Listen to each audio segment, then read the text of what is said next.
کہا مجھے نہیں پتا. ٹھیک ہے. کتنی مدت گزری؟ ایک دن یا اس سے زیادہ؟ اللہ سبحانہ تعالیٰ نے فرمایا تم 100 سال مرے رہے. 100 سال کے بعد اب اٹھے ہو، دیکھو تمہارا جسم بالکل فٹ ہے. یہاں تک کہ تمہارا گدھا بھی تمہارے ساتھ مر گیا تھا، وہ بھی ابھی زندہ ہوا ہے، وہ بھی ویسے کا ویسا ہے. وہ بھی چھوڑو، اپنے آپ کو بھی چھوڑو، اپنا کھانا دیکھو. 100 سال پہلے جو تم نے اپنے ساتھ کھانا لائے تھے، 100 سال بعد وہ کھانا بالکل سیم ٹو سیم پہلے کی طرح ٹھیک ہو گیا جی. تو اور جب ابھی تیسری دلیل کیا آگے، پہلی دلیل ہوگی کہ ابراہیم علیہ السلام کو جب نمرود نے کہا ان کے سوالات جوابات ہوئے. دوسری دلیل عزیر علیہ السلام کے بارے میں، ان کو 100 سال مارا گیا، زندہ کیا گیا، واللہ عالم. ابھی تیسری دلیل کیا ہے؟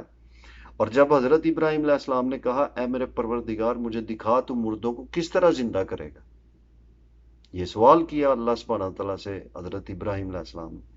جناب باری تعالیٰ نے فرمایا کیا تمہیں ایمان نہیں؟ اللہ اکبر. کتنی اللہ تعالیٰ کی ذات ان سے محبت کرتی تھی کہ آگے سے سوال انہوں نے کیا، پھر آگے سے ایک اور سوال کیا کہ کیا تمہیں مجھ پہ ایمان نہیں ہے؟ جواب دیا ایمان تو ہے، لیکن میرے دل کی تسکین ہو جائے گی. یہ یہاں پہ بڑا پوائنٹ ہے. جب اللہ سبحانہ تعالیٰ نے فرمایا ابراہیم علیہ السلام کو کہ تمہیں ایمان نہیں ہے، تو یہ نہیں آگے سے ابراہیم علیہ السلام نے عرض کیا کہ یا اللہ پاک مجھے شک ہے یا میرا شک دور ہو جائے گا. نہیں، فرمایا میرے دل کو تسکین ہو جائے گی. تسکین کے لیے ضروری ہوتا ہے ایک چیز کو سمجھنا. یہ نہیں ہوتا اس کا مقصد کہ مجھے یقین نہیں ہے تو مجھے یقین ہو جائے گا. نہیں، تسکین کے لیے فرمایا مجھے تسکین ہو جائے گی. تو اللہ سبحانہ تعالیٰ نے فرمایا 4 پرندے لو 4، ان کے ٹکڑے کر ڈالو، پھر ہر پہاڑ پر ان کا ایک ایک ٹکڑا رکھ دو، پھر انہیں پکارو، تمہارے پاس دوڑے چلے ہوئے آ جائیں گے. اور جان رکھو اللہ سبحانہ تعالیٰ غالب ہے اور حکمتوں والا ہے. جو لوگ اپنا مال اللہ سبحانہ تعالیٰ کی راہ میں خرچ کرتے ہیں، ان کی مثال اس دانے جیسی ہے جس میں سے 7 بالیاں نکلیں اور ہر بالی میں 100 دانے. اللہ اکبر. 7 بالیاں اور ہر بالی میں 100 دانے، مطلب 700 دانے. اور اللہ سبحانہ تعالیٰ جسے چاہے بڑھا چڑھا کر دے، اور اللہ سبحانہ تعالیٰ کشادگی والا اور بڑے علم والا ہے.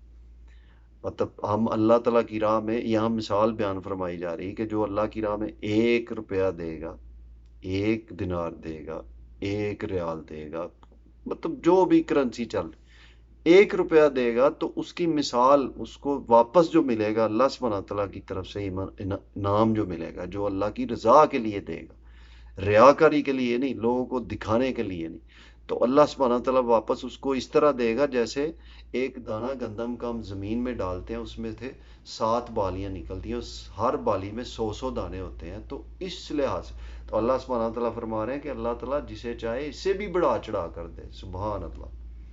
تو ایک حدیث میں جو ابراہیم علیہ السلام کے بارے میں یہاں پہ بات ہو رہی ہے، اس میں ایک حدیث میں آتا ہے کہ حضرت ابراہیم، نبی صلی اللہ علیہ وآلہ وسلم نے حضرت ابراہیم علیہ السلام کے اس واقعے کا تذکرہ کر کے فرمایا، ہم نے، یہ صحیح بخاری میں یہ حدیث ہے، ہم ابراہیم علیہ السلام سے زیادہ شک کے حقدار ہیں.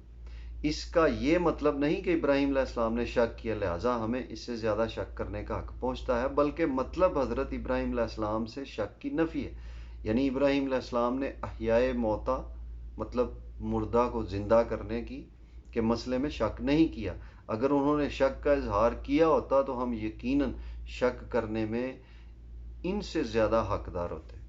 یہ امام شوکانی رحمۃ اللہ علیہ نے اس بارے میں تفسیر لکھی ہے. ٹھیک ہے جی. آگے اللہ سبحانہ تعالیٰ فرما رہے ہیں جو لوگ اپنا مال اللہ سبحانہ تعالیٰ کی راہ میں خرچ کرتے ہیں، پھر اس کے بعد نہ تو احسان جتاتے ہیں نہ تکلیف دیتے ہیں جس کے اوپر خرچ کیا ہوتا ہے، ان کا اجر اللہ سبحانہ تعالیٰ کے پاس ہے، اور ان پر نہ تو کچھ خوف ہے نہ وہ اداس ہوں گے. نرم بات کہنا اور معاف کر دینا اس صدقہ سے بہتر ہے جس کے بعد ایاز رسانی ہو. مطلب کوئی ایسا صدقہ کیا جائے جو کرنے کے بعد اگلے کو تکلیف پہنچائی جائے، اس سے بہتر صدقہ یہ ہے کہ نرم بات کسی کو کہنا اور معاف کر دینا. اور اللہ سبحانہ تعالیٰ بے نیاز اور بردبار ہے. تو یہ ساری جو چیزیں ہیں ان میں جو ہم آج ہمارا موضوع تھا اس میں اللہ سبحانہ تعالیٰ سٹارٹنگ میں فرما رہے تھے کہ میرے علاوہ کوئی عبادت کے لائق نہیں، میری عبادت کرو. پھر اس کے بعد دلیلیں دی گئی کیوں عبادت کرو. حضرت ابراہیم علیہ السلام کی دو دلیلیں دی گئی، حضرت عزیر علیہ السلام کی. پھر اللہ سبحانہ تعالیٰ نے فرمایا اس بارے میں کہ جو میری راہ میں خرچ کرتا ہے وہ دیکھیں، جو ہم خرچ کرتے ہیں وہ اللہ تعالیٰ کو اس کا کوئی فائدہ نقصان نہیں ہے، اس میں فائدہ ہمارا ہے. اللہ سبحانہ تعالیٰ ہمارا فائدہ چاہتا ہے. تو یہ چیزیں اللہ تعالیٰ سے دعا ہے کہ اللہ تعالیٰ ہمیں سمجھنے کی توفیق عطا فرمائے، ہمارا ایمان مضبوط فرمائے، اور جتنی بھی ہماری زندگی ہے وہ صحیح راہ پہ چلنے کی توفیق عطا فرمائے. وما علینا الا البلاغ المبین. اور میرا کام تھا صحیح بات پہنچا دینا اور میں نے پہنچا دی. اللہ سبحانہ تعالیٰ سے دعا ہے اللہ سبحانہ تعالیٰ موت کی سختیاں سے دور رکھے، قبر کے عذاب سے بچائے، جہنم کی آگ سے بچائے، اور جو بھی دین کا کام کر رہے ہیں اللہ سبحانہ تعالیٰ اس کا آخرت میں اجر عطا فرمائے. آمین ثم